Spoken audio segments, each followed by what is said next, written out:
Good afternoon, ladies and gentlemen. Welcome to another edition of Storytime with Mama Wads. I am your hostess, Mama Wads. We're going to be reading out of Treasury of Fairy Tales today.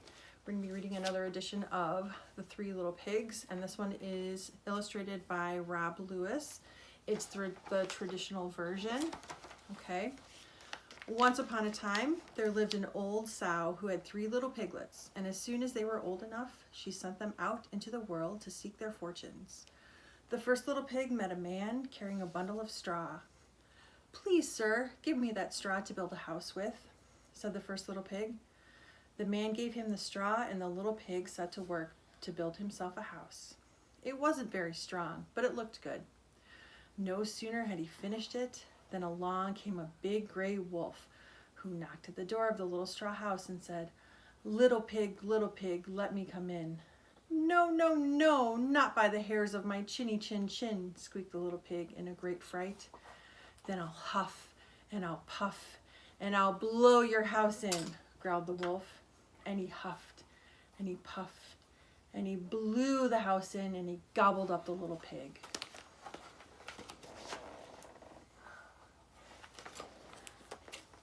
The second little pig met a man carrying a bundle of sticks. "Please, sir, give me those sticks to build a house with," said the second little pig. The man gave him the sticks, and the little pig soon built himself a little house. It was stronger than the house of straw, but not that strong. As soon as he was inside, along came the wolf and said, little pig, let me in." "No, no, no, not by the hairs of my chinny chin chin," squeaked the little pig, trembling. "Then I'll huff and I'll puff and I'll blow your house in," growled the wolf. And he huffed and he puffed and he puffed and he huffed and he blew the house in and he gobbled up the second little pig. Then the third little pig was smarter than the others. He met a man carrying a load of bricks. "Please, sir, give me those bricks to build a house with," said the third little pig.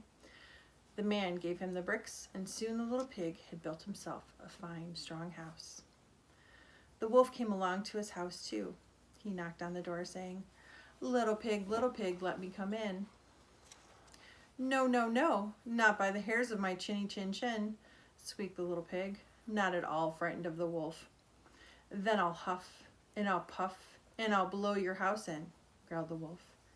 And he huffed and he puffed and he puffed and he huffed and he huffed and he puffed, but he could not blow the little brick house in. So the wolf decided to use trickery. He sat back on his haunches and got his breath back, and then he said, little pig, would you like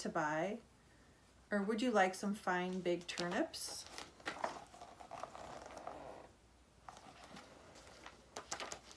"Oh, yes, I would," said the little pig.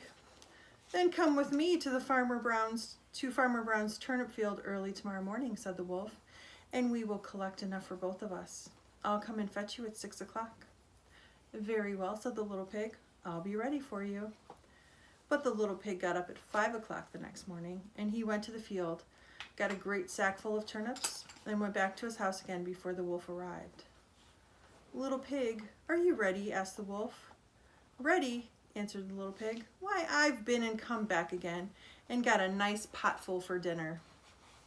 The wolf was very angry, but he made up his mind to catch the little pig somehow. So he said, little pig, would you like some nice sweet apples?" "Yes, I would," said the little pig. "Then come down to the orchard with me tomorrow morning," said the wolf. "And as you get up so early, I will call for you at 5 o'clock. Oh, just kidding. I forgot to show you the picture.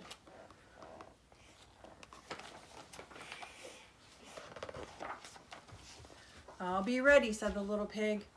But he got up at 4 o'clock and ran down to the orchard, hoping to get back before the wolf arrived. But the wolf had got up early too, and just as the little pig was climbing down the apple tree, he saw the wolf coming into the orchard, which did frighten him. "Are you here before me, little pig?" said the wolf. "And are they nice apples?" "Yes, very," said the little pig. "I will throw you one down." And he threw it so far that while the wolf ran down the hill to pick it up, the little pig jumped down from the tree and ran home. The next day the wolf came again and said to the little pig, "Little pig, there's a fair in the town this afternoon. Will you come?" "Oh, yes," said the little pig, "I will come. What time will you be ready?"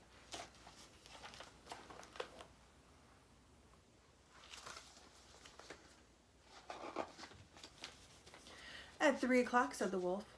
So the little pig went off before the time, as usual, and got to the fair and bought a butter churn. He was on his way home with it when he saw the wolf coming towards him. So the little pig jumped into the butter churn to hide. The churn toppled over and the pig went rolling down the hill right behind the wolf. This frightened the wolf so much that he ran home without going to the fair. He went to the little pig's house the next day and told him how terrified he had been by the great round thing which came rolling down the hill towards him. The little pig laughed and said, "Oh, did I frighten you? That was me and my brand new churn."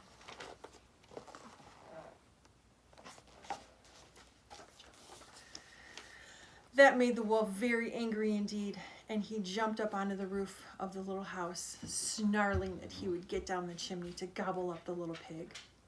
When the little pig saw what was happening, he made up the fire until it was blazing hot, and then he hung up the great pot full of water over it. When the wolf came down the chimney, the little pig lifted off the lid of the pot, and the wolf tumbled right into it. Then the little pig clapped the lid back on. And an hour later, he gobbled up the wolf with a scrumptious portion of turnips and apples on the side.